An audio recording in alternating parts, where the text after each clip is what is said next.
नमस्कार, मैं हूं नेहा बाथम। आप देख रहे हैं आज तक। प्रधानमंत्री नरेंद्र मोदी 9 अप्रैल से 8 दिन की विदेश यात्रा पर रवाना हो रहे हैं और इस दौरान मोदी फ्रांस, जर्मनी और कनाडा का दौरा करेंगे, जिसमें द्विपक्षीय आर्थिक कारोबारी रिश्तों की नई इबारत लिखे जाने की उम्मीद जताई जा रही है।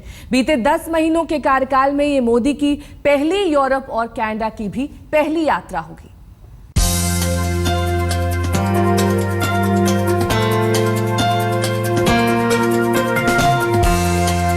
दुनिया में देश की तकदीर संवारने की कूटनीतिक कोशिशों के तहत प्रधानमंत्री मोदी का कारवां दुनिया के खूबसूरत शहर पेरिस पहुंचने के लिए तैयार है।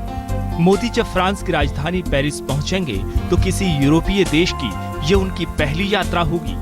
प्रधानमंत्री की यात्रा के कार्यक्रम के मुताबिक नरेंद्र मोदी 9 अप्रैल से 16 अप्रैल तक 8 दिन तक विदेश यात्रा पर निकल रहे हैं। मोदी 9 अप्रैल से 12 अप्रैल तक फ्रांस में रहेंगे। पेरिस और लियोन में उनके शानदार स्वागत की तैयारी की गई है। 12 अप्रैल से 14 अप्रैल तक प्रधानमंत्री जर्मनी में होंगे, जहां वो बर्लिन और हनोवर में तमाम आर्थिक, कारोबारी और कूटनीतिक मसलों पर बातचीत करेंगे। यात्रा के आखिर में प्रधानमंत्री मोदी 14 अप्रैल को कनाडा जाएंगे। कनाडा से 16 अप्रैल को प्रधानमंत्री स्वदेश वापस लौटेंगे। बीते 10 महीनों में प्रधानमंत्री मोदी ने विदेश यात्राओं में नया रिकॉर्ड कायम कर दिया है। यही वजह है कि वो हर विदेश यात्रा के वक्त नए सिरे से सुर्खियों में आ जाते हैं, जिसमें सरकार और देश के साथ साथ खुद का इकबाल दुनिया की राजनीति में बुलंद करने की ख्वाहिश का रोल भी कम नहीं होता। इन सदियों तक गुलाम रहने के कारण एक हमारी मानसिकता भी बनी हुई है कि अपनी बात दुनिया के सामने रखते समय हम बहुत संकोच करते हैं। ऐसा लगता है यार, कहीं ये आगे बढ़ा हुआ विश्व, हम थर्ड वर्ल्ड कंट्री के लोग, हमारी बात मजाक तो नहीं बन जाएगी। जब तक हमारे भीतर एक कॉन्फिडेंस नहीं आता है, शायद इस विषय पर हम ठीक से डील नहीं कर पाएंगे। प्रधानमंत्री चाहते हैं कि जमाना गौर से उनकी बातें सुने, लिहाजा अब रुख यूरोप की तरफ है। बीते महीने के आखिर में प्रधानमंत्री ने यूरोप के टूर एजेंडे पर ट्वीट कर जानकारी दी थी और कहा था कि मेरी फ्रांस, जर्मनी और कनाडा की यात्रा भारत के आर्थिक एजेंडे का समर्थन करने और हमारे युवाओं के लिए रोजगार सृजन पर केंद्रित है। भारत फ्रांस आर्थिक सहयोग को मजबूत बनाने पर चर्चा होगी और पेरिस के बाहरी इलाके में कुछ हाईटेक औद्योगिक इकाइयों का दौरा करूंगा। जर्मनी में चांसलर अंगेला मर्केल और मैं संयुक्त रूप से हनोवर मेसी का शुभारंभ करेंगे, जहां भारत भागीदार देश है। कनाडा में भी रिश्तों को मधुर बनाने की दिशा में काम होगा। कनाडा के नेताओं, उद्योग जगत और समुदाय के साथ बातचीत होगी। दिल में तमन्ना तो है कि यूरोप की समृद्धि का सपना जल्द हिंदुस्तान की धरती पर साकार हो, लेकिन सवाल कायम है कि आसमान में कुलाचे भरती उम्मीदों की जमीन कितनी पुख्ता है। भारत के बाजार पर नजरें जमाए विदेशियों से पैंग बढ़ाने का जमीन पर हासिल क्या हमें मन मुताबिक मिल पा रहा है, या फिर कहीं गांठ की पूंजी ही खतरे में तो नहीं पड़ रही। प्रधानमंत्री मोदी ने फ्रांस, जर्मनी और कनाडा की इस यात्रा का एजेंडा साफ कर दिया है। भारत के आर्थिक हितों के प्रसार के लिए फ्रांस और जर्मनी के साथ रिश्तों को नई ऊंचाई पर ले जाने की कोशिश की जा रही है, तो युवाओं के लिए अधिक से अधिक रोजगार पैदा करने के नए रास्ते भी तलाश रहे हैं प्रधानमंत्री नरेंद्र मोदी। सवाल यही है कि क्या उम्मीदें पूरी हो पाएंगी।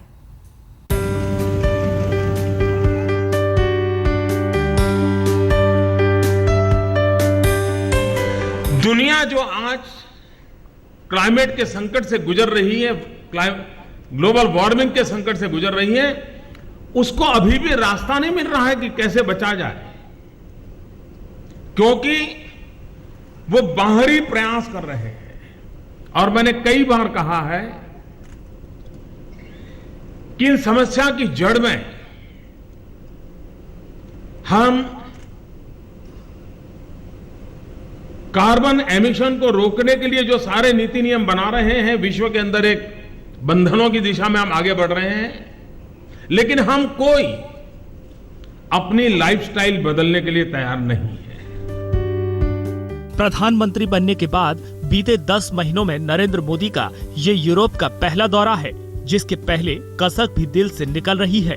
ग्लोबल वार्मिंग के मुद्दे पर, ग्रीन टेक्नोलॉजी के सवाल पर, क्लीन एनर्जी की पैदावार पर आखिर दुनिया के विकसित देश भारत को तकनीकी क्यों नहीं देते?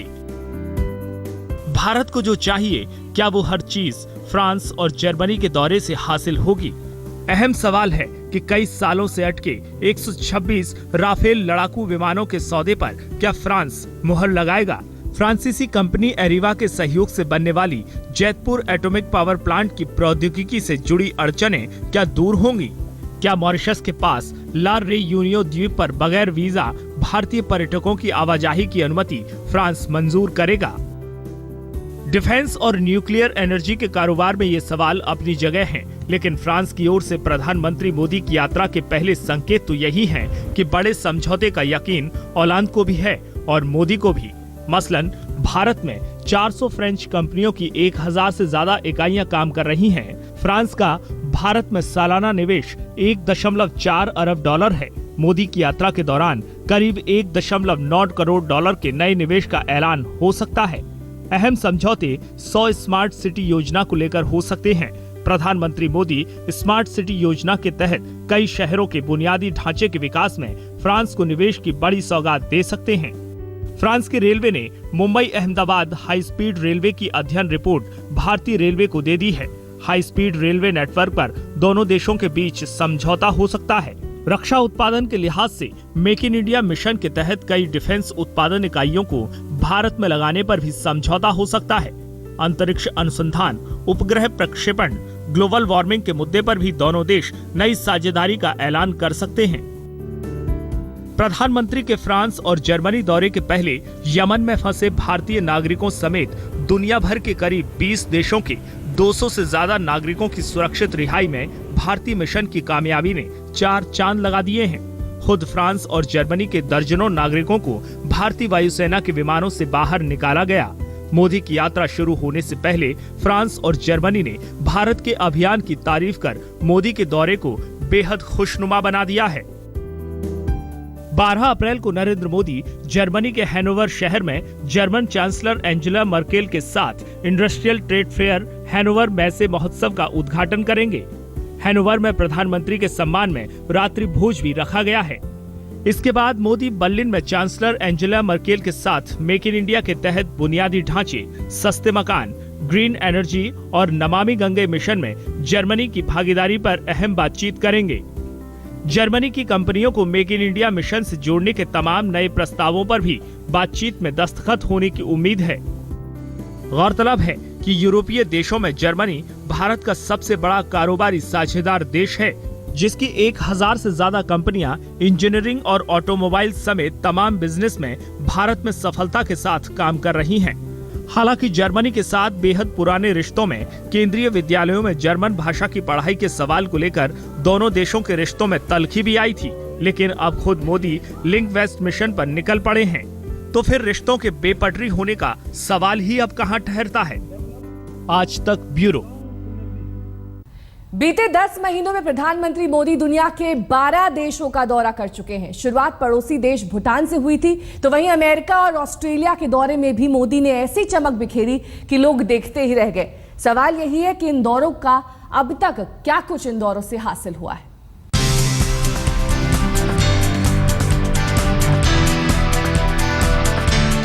नरेंद्र मोदी का कारवां दुनिया में जिधर गया, उधर ही करिश्मों की सौगात बरसने लगी। देश ने उन्हें प्रचंड बहुमत के साथ प्रधानमंत्री बनाया, तो मोदी ने 10 महीने में ही पूरी धरती नाप दी। सरकार गठन के पखवाड़े भर के भीतर ही मोदी ने भूटान दौरे के साथ विदेश यात्रा का आगाज किया। ब्रिक्स समिट के लिए ब्राजील पहुंचे, नेपाल से पुरातन रिश्तों की नई पटकथा लिखी, जापान से रिश्ता जोड़ा, ताकतवर अमेरिका की दहलीज पर खड़े हुए, लेकिन अमेरिका का अन्न नहीं खाया, उपवास पर रहे। ईस्ट एशिया समिट और G20 समिट के लिए म्यांमार पहुंचे, ऑस्ट्रेलिया में चमक बिखेरी, फिजी जाकर इतिहास रच दिया। बीते महीने सेशेल्स, मॉरिशस और श्रीलंका होते हुए सिंगापुर भी हो आए। प्रधानमंत्री अब फ्रांस, जर्मनी और कनाडा जा रहे हैं, तो सवाल उठ रहे हैं कि अब तक की यात्रा का हासिल क्या है। तो बीजेपी कार्यकारिणी में जवाब मिलता है कि 10 महीने में नरेंद्र मोदी सरकार ने 94 देशों के साथ संवाद स्थापित किया है। प्रधानमंत्री के तौर पर नरेंद्र मोदी ने 17 साल बाद नेपाल की यात्रा की है। 28 साल बाद कोई प्रधानमंत्री श्रीलंका पहुंचा है। 28 साल बाद कोई भारतीय प्रधानमंत्री ऑस्ट्रेलिया गया है। 33 साल में नरेंद्र मोदी के सिवाय किसी भी प्रधानमंत्री ने फिजी की ओर देखा तक नहीं। 34 साल बाद मोदी ने सेशेल्स जैसे देश की यात्रा कर द्विपक्षीय रिश्तों में आई दूरियों को खत्म किया है। 10 महीने के अल्पकाल में अमेरिका, चीन और रूस के राष्ट्रपतियों ने भारत की यात्रा कर रिश्तों को नई ऊंचाई दी है। एक्ट ईस्ट और लिंक वेस्ट की नीति ने भारतीय विदेश नीति को रिश्तों के नए क्षितिज पर पहुंचा दिया है। The Prime Minister has pursued a bold, proactive and innovative foreign policy that is aligned with our government's primary goal of accelerating national economic development. जाहिर तौर पर देखने में नरेंद्र मोदी का कूटनीतिक मिशन बुलंदियों पर दिखाई देता है। ओबामा से बातचीत की केमिस्ट्री रही हो या चीन के राष्ट्रपति शी जिनपिंग से मुलाकात, मोदी ने रिश्तों को बेहतर बनाने में सारी ताकत लगाई है। लेकिन जब सवाल हासिल का आता है तो पड़ोसियों के साथ रिश्ते कहां पहुंचे, तस्वीर आईना दिखाती है। पाकिस्तान के साथ रिश्ते और तल्ख हुए। नियंत्रण रेखा पर घुसपैठ मोदी के राज में भी लाइलाज ही दिख रही है। चीन के साथ कैलाश मानसरोवर का नया सड़क मार्ग हासिल कर पीठ थपथपाई जाती है, लेकिन लद्दाख समेत सरहदी इलाकों में चीन की घुसपैठ आज भी सारी हदें पार कर रही है। अरुणाचल के मुद्दे पर चीन के साथ तनाव जस का तस है। पड़ोस से तनाव की इन तस्वीरों पर विपक्ष के सवालों को सुनने के लिए मोदी के रणनीतिकार तैयार नहीं दिखते। इसके उलट दावा यही है कि 10 महीने में विदेशी निवेश ने पुराने सारे रिकॉर्ड तोड़ दिए हैं। मसलन सरकार का दावा है कि चीन के साथ अगले 5 सालों में 20 बिलियन अमेरिकी डॉलर के निवेश पर समझौता हुआ है। जापान के साथ अगले 5 सालों में 35 बिलियन अमेरिकी डॉलर के निवेश पर समझौता हो चुका है। अमेरिका ने अगले 5 साल में 42 बिलियन अमेरिकी डॉलर निवेश का वायदा दे दिया है। बीजेपी की अंदरूनी राजनीति में कहने और सुनने के लिए आंकड़ों को जुटाने की ये कवायद तो पूरी है, लेकिन अहम सवाल ये है कि आम आदमी से किए गए वादे कब पूरे होंगे। विदेशों में जमा काले धन पर जांच के सिवाय कुछ ठोस उपाय का हासिल अब तक सामने क्यों नहीं आया है, या फिर हाथी दांत की तरह ये वायदे भी सिर्फ दिखाने के हैं और असल में कहानी बस वही जुमले सरीखी है, जिसमें वक्त आने पर असलियत खुद ही सामने आ जाती है। आज तक ब्यूरो। 10 महीने के बेहद कम वक्त में मोदी ने दनादन विदेशी दौरों की झड़ी लगा दी। ऐसी झड़ी कि संसद से लेकर सड़क तक विपक्ष ने सवाल उठाने शुरू कर दिए। सवाल यही था कि क्या पीएम को संसद में आने के लिए वीजा लेना पड़ेगा। ये जो नजारा सिडनी में दिखाई दे रहा है, this grand program that we see in Sydney, ये नजारा पूरे हिंदुस्तान को आंदोलित कर रहा है। that is 7 समंदर पार प्रधानमंत्री विदेश यात्रा में वाहवाही बटोरते हैं, तो इधर संसद में और सड़क पर हल्ला उठता है कि आखिर कहां है प्रधानमंत्री। इतनी विदेश यात्रा क्यों कि देश के मसलों पर बातचीत के लिए ही वक्त नहीं मिल पा रहा। तो हम भी तो उसी की इंतजार कर रहे हैं। देखिए, सदन चलाने का ये जिम्मेदारी जो है शायद ज्यादातर शासक पार्टी की है। अब ये सदन नहीं चल रहा उन्हीं की वजह से। अब कैसा इसका हल निकालेंगे वो उन्हीं को सोचना है ना भाई। विपक्ष को प्रधानमंत्री का धुआंधार विदेश दौरा रास नहीं आता, इसलिए अब सवाल पूछे जा रहे हैं। जब संसद चल रही हो तो प्रधानमंत्री विदेश दौरे पर क्यों चले जाते हैं? दरअसल बीते 10 महीने में प्रधानमंत्री के विदेश दौरे का गणित बता रहा है कि 10 महीने की सरकार में करीब 1.25 महीने प्रधानमंत्री मोदी ने विदेश दौरों में बिताए हैं। फ्रांस, जर्मनी, कनाडा के दौरे के साथ 10 महीने में मोदी के विदेश दौरे के खाते में 15 देशों के नाम जुड़ चुके हैं। प्रधानमंत्री अगले महीने चीन के दौरे पर जाएंगे और इसके बाद रूस, सिंगापुर और टर्की का दौरा भी तय हो चुका है।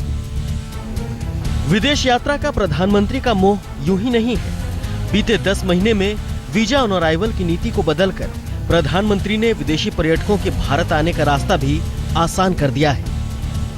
मेक इन इंडिया से लेकर स्किल इंडिया और डिजिटल इंडिया के अपने ख्वाब को दुनिया के सामने पेश करने की पैकेजिंग में वो खुद ही जुटे हैं। टूरिस्ट वीजा ऑन अराइवल की सुविधा पहले सिर्फ 43 देशों के नागरिकों को दी गई थी, वो अब 150 से ज्यादा देशों के पर्यटकों को दे दी गई है।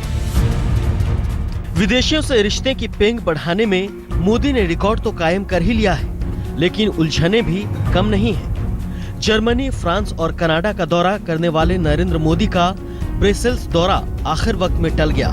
वजह यूरोपियन यूनियन में इटली समेत कई देशों की नाराजगी बताई जा रही है। कहा जा रहा है कि यात्रा के प्रस्ताव पर यूरोपियन यूनियन ने कोई जवाब ही नहीं दिया। 2 भारतीय मछुआरों के कत्ल के आरोप में गिरफ्तार 2 इटालियन नाविकों के खिलाफ अदालती कार्रवाई में देरी की वजह से यूरोपियन यूनियन ने मोदी की यात्रा से किनारा कर लिया।